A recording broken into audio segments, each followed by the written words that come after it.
हाँ तो स्टूडेंट, अब जो नेक्स्ट टॉपिक आता है वो है गॉस की प्रमेय। गॉस की प्रमेय, गॉसिस थ्योरम।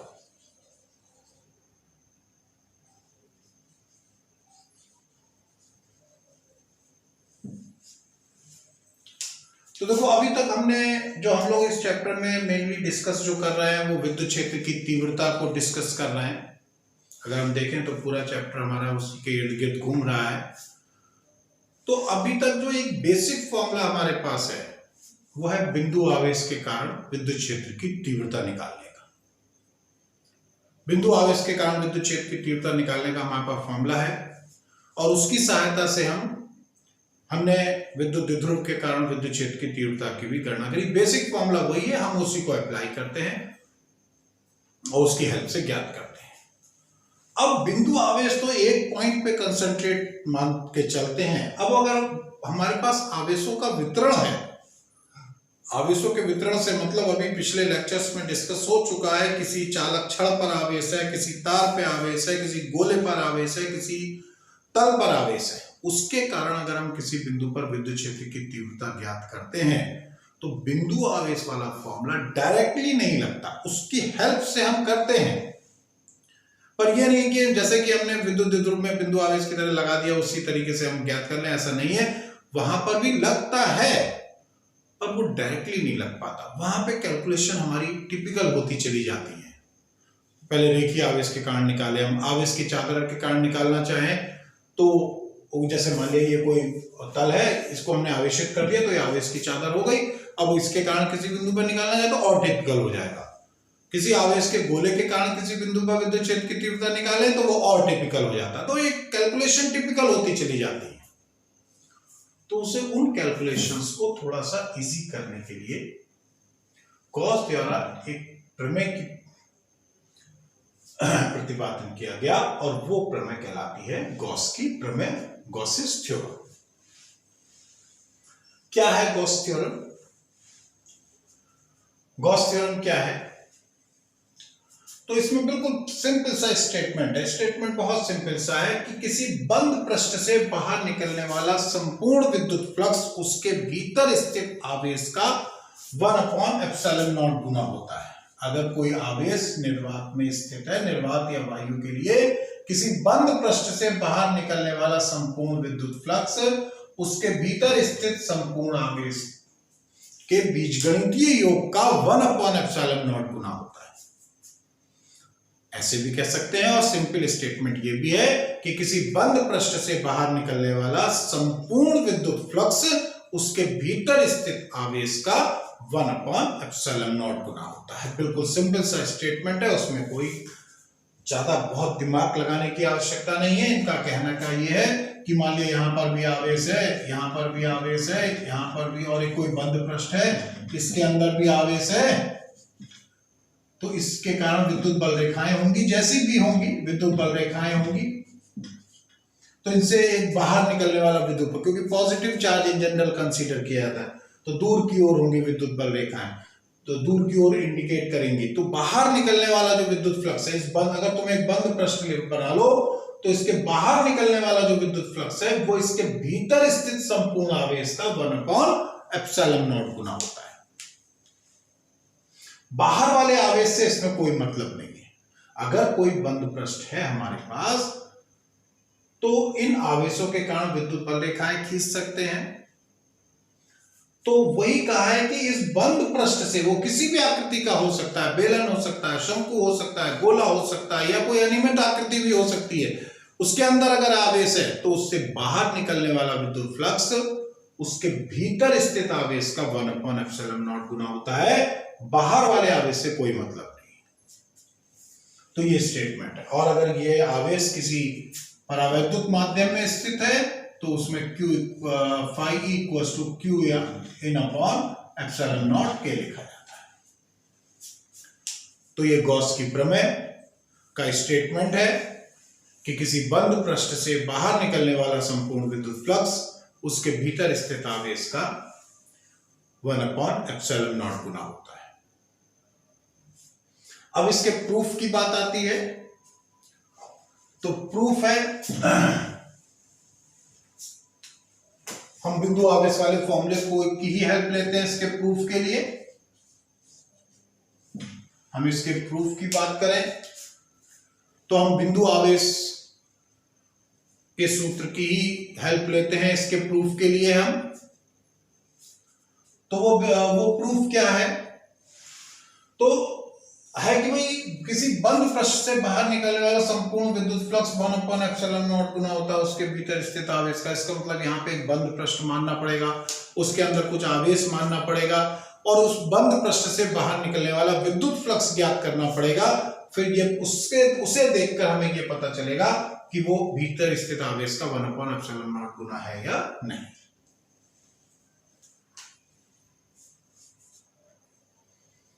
तो उसके लिए हम किस तरीके से लेके चलते हैं, हम एक बंद पृष्ठ मानते हैं। तो बंद पृष्ठ हम अनियमित आकृति का भी मान सकते हैं, नियमित आकृति का भी मान सकते हैं।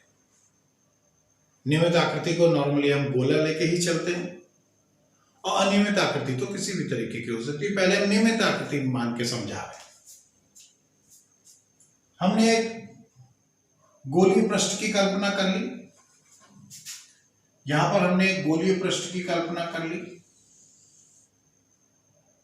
और उसके केंद्र पर हमने कंसीडर कर लिया कोई आवेश प्लस क्यू स्थित है। इस गोलीय पृष्ठ की त्रिज्या स्मॉल r कंसीडर कर लिया। इस पृष्ठ बल रेखाएं इससे दूर की ओर होंगी। इस पृष्ठ पर हमने कोई बिंदु P कंसीडर कर लिया। अब हमें क्या प्रूफ करना है, अगर हमें गॉस की प्रमेय प्रूफ करनी है तो हमें इस बंद पृष्ठ से बाहर निकलने वाला संपूर्ण विद्युत फ्लक्स निकालना पड़ेगा। क्योंकि विद्युत बल रेखाएं बच्चे इस तरीके से कल्पना करेंगे कि विद्युत बल रेखाएं इस तरीके से होंगी, ऐसे करके आवेश से अनंत की ओर,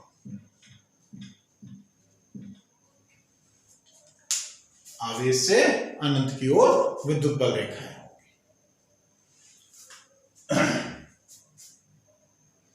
तो अब देखें हम कि आवेश के कारण के क्या होगा।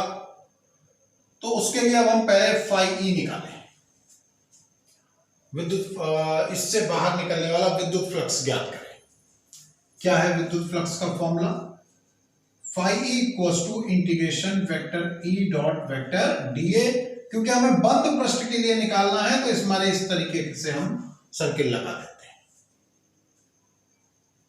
तो ये शो कर रहा है, यहां लिमिट की फिर आवश्यकता नहीं है, ये शो कर रहा है कि बंद पृष्ठ से बाहर निकलने वाला विद्युत फ्लक्स बंद है पृष्ठ, ये शो कर रहा है। तो क्या बात आई, फिर दोबारा से एक बार रिपीट करते हैं कि भाई हमें गॉस की प्रमेय प्रूफ करनी है तो हमें ये मानना पड़ेगा, हमें एक बंद पृष्ठ लेना पड़ेगा, उसके भीतर आवेश मानना पड़ेगा। तो हमने एक बिंदु आवेश लिया जिसका फॉर्मूला हमें पहले से मालूम है। अब हमने एक गोलीय बंद पृष्ठ मान लिया। अब इससे बाहर निकलने वाला संपूर्ण विद्युत फ्लक्स ज्ञात करें। उसके लिए पहले हमने इसका एक छोटा सा पार्ट एज्यूम कर लिया। पहले हम इससे बाहर निकलने वाला विद्युत फ्लक्स निकाले और फिर संपूर्ण गोले से बाहर निकलने वाला विद्युत फ्लक्स निकाले। अभी हमारा ध्यान केवल इस छोटे से भाग से बाहर निकलने वाले विद्युत फ्लक्स निकालने पर हो। इस छोटे से भाग से निकलने वाला विद्युत फ्लक्स का फॉर्मूला लिखा जाएगा vector E dot vector DA. अगर तुम्हें इसे सॉल्व करना है तो ये डॉट प्रोडक्ट सॉल्व करना पड़ेगा। ई डीए कॉस थीटा होता है। इसका मतलब पहले तुम्हें ई डीए के बीच का एंगल पता करना पड़ेगा। पहले ई और डीए के बीच का एंगल पता करना पड़ेगा। तो विद्युत क्षेत्र की तीव्रता आवेश से दूर की ओर और सदिश क्षेत्रफल, भाई विद्युत क्षेत्र की तीव्रता की दिशा निर्धारित करनी होगी। जैसे कहा था बिंदु आवेश के कारण विद्युत क्षेत्र की तीव्रता बहुत अच्छी तरीके से डायरेक्शन समझे। हमें ई और डीए की डायरेक्शन डिसाइड करनी होगी, उसी से हम थीटा समझ पाएंगे। तो विद्युत क्षेत्र की तीव्रता आवेश से दूर की ओर, तो आवेश से बिंदु को मिलाने वाली रेखा के अंत से उससे दूर की ओर। सदिश क्षेत्रफल तल के लंबवत गोले के किसी भाग द्वारा गोलीय पृष्ठ के किसी सूक्ष्म खंड पर यदि हम लंब खींचते हैं तो वो हमेशा त्रिज्या के अनुदिश आएगा। तो ये भी इधर ही क्यों आ गई बाहर की। ये काम कंप्लीट हो गया, पहला काम कंप्लीट हो गया, हमने थीटा निर्धारित कर लिया। बस अब विद्युत फ्लक्स निकाल लो।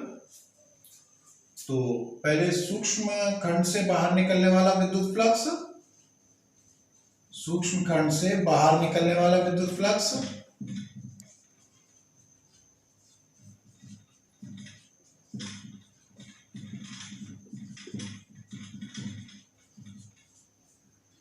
D phi E equals to क्या हो जाएगा, vector E dot vector D A, तो ये हो गया ई डी ए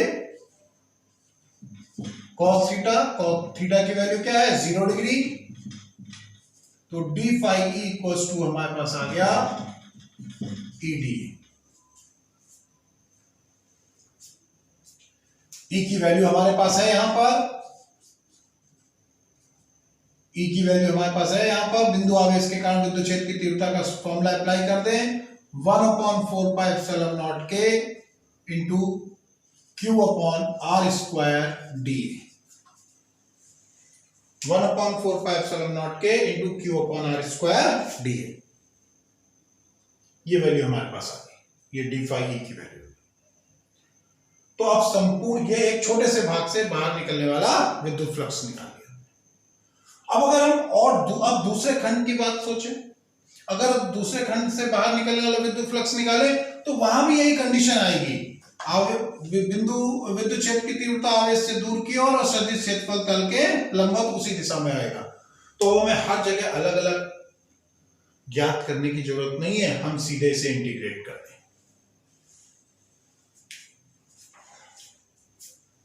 तो अतः संपूर्ण, अब हम ये हो जाएगा, अतः संपूर्ण गोलीय पृष्ठ से बाहर निकलने वाला विद्युत फ्लक्स, संपूर्ण गोलीय पृष्ठ से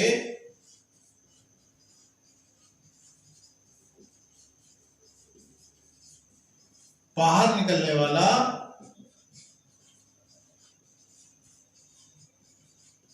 विद्युत flux phi E equals to हो जाएगा इंटीग्रेशन डी फाई ई, तो equals to D phi E की वैल्यू अभी हमने क्या फाइंड करी,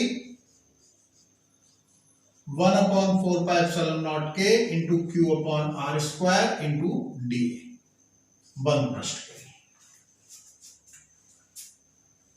अब इसमें कांस्टेंट टर्म बाहर आ जाएंगे। कांस्टेंट कैसे, जो विभिन्न खंडों के लिए वैरी ना कर रहे हो, जो विभिन्न खंडों के लिए एक जैसे हो।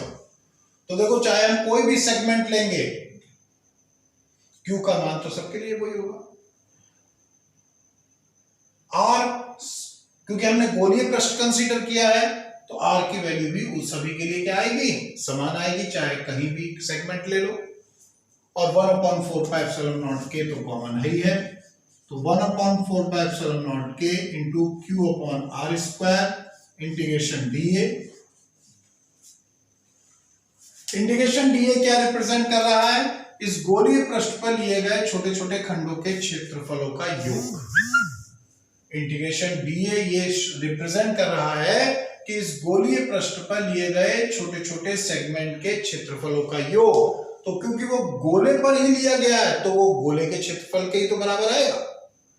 और इसमें हम जो छोटे छोटे सेगमेंट लेंगे, मान लिया इसी बोर्ड की बात करें, हम बोर्ड पे छोटे छोटे सेगमेंट ले रहे हैं पूरे बोर्ड पे, तो उन छोटे छोटे सेगमेंटों के क्षेत्रफलों का योग निकालें तो वो उस बोर्ड के क्षेत्रफल के बराबर ही तो आएगा। वही हमने इसके छोटे छोटे सेगमेंट कर लिए और हर छोटे छोटे सेगमेंट के क्षेत्रफलों का योग निकाला। इसे छोटे छोटे भागों में हमने काट लिया और सबके छोटे छोटे भागों का क्षेत्रफल का योग निकाला, तो वो उस पूरे बोर्ड के क्षेत्रफल के बराबर ही तो आएगा। तो वही वाली बात यहां पर है कि जब हम इस छोटे छोटे सेगमेंट के क्षेत्रफलों का योग ज्ञात करेंगे तो वो गोले के ही क्षेत्रफल के बराबर आएगा। तो ये गोले का क्षेत्रफल हो जाएगा 1/4πε0 के into Q/r² into 4πr²।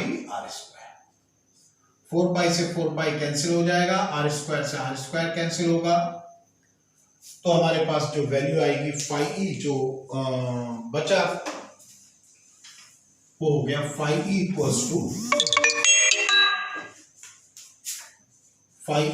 To Q upon epsilon naught के, Q अपॉन एप्सिलॉन नॉट के। तो ये प्रूफ हो गया phi equals to Q in upon epsilon naught के, क्योंकि ये अंदर आवेश इसके क्यू ही है। तो ये गॉस की प्रमेय का प्रूफ है। तो इसको ध्यान रखेंगे, अनियमित प्रश्न भी होता है, पहले से नियमित प्रश्न को करें, फिर अनियमित प्रश्न भी समझाएंगे। और बाकी एग्जाम्स में आता है, तुम किसी भी मेथड से करो, उससे कोई फर्क नहीं पड़ता है।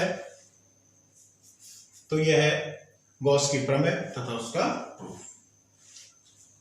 तो अब इतना करने के बाद अब हमें गॉस की प्रमेय याद हो गई। इस समय हम देखें एक फाइनल क्या सीख के आगे बढ़ रहे हैं, ये बच्चों को क्लियर होना चाहिए। कुछ टॉपिक पढ़ लें तो ये जरूर सोच लें कि हमने क्या गेन किया इस टॉपिक में। हमने अभी तक जो तुम्हें हमने दो चीजें यहाँ पे मेनली पढ़ी है। विद्युत flux phi equals to E cos theta होता है किसी तल के लंबवत गुजरने वाली विद्युत रेखाओं की संख्या। यूनिट हो गई न्यूटन मीटर स्क्वायर पर कूलम। वेक्टर फॉर्म में इसका फॉर्मूला होता है vector E dot vector A, और इन जनरल लिखते हैं vector E dot integration vector E dot vector D। दूसरा हमारे पास अभी हमने गॉस की प्रमेय पढ़ी, phi इक्वल्स टू किसी बंद पृष्ठ से बाहर निकलने वाला संपूर्ण विद्युत फ्लक्स उसके भीतर स्थित आवेश का 1 अपॉन एप्सिलॉन नॉट गुना होता है। अगर किसी कैपिटल के परावैद्युतांक वाले माध्यम में रखे हैं तो ये हो जाएगा। इसको हम ऐसे भी लिख सकते हैं integration vector E dot vector dA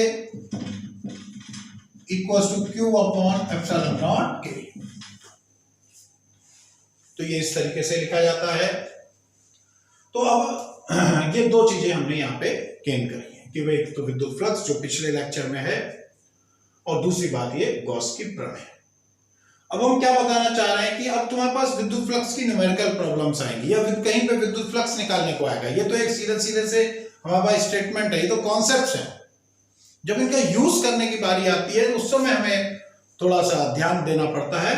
तो एक जो हम गेन करके चले, हमने कहा भाई विद्युत फ्लक्स, तो अब हमारे पास विद्युत फ्लक्स ज्ञात करने के दो फॉर्मूले हो गए, एक ये E cos थीटा और एक ये phi equals to Q n upon epsilon naught K। ये किसी भी पृष्ठ के लिए लग जाएगा, कोई खुला पृष्ठ है, कोई तल है, उस विद्युत क्षेत्र पे रखा है, उससे गुजरने वाला विद्युत फ्लक्स, परंतु ये केवल बंद पृष्ठ के लिए ही लगेगा, बंद पृष्ठ से बाहर निकलने वाला विद्युत फ्लक्स।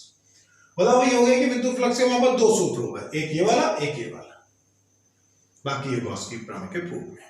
तो ये टॉपिक यहीं तक होगा, बाकी नेक्स्ट टॉपिक।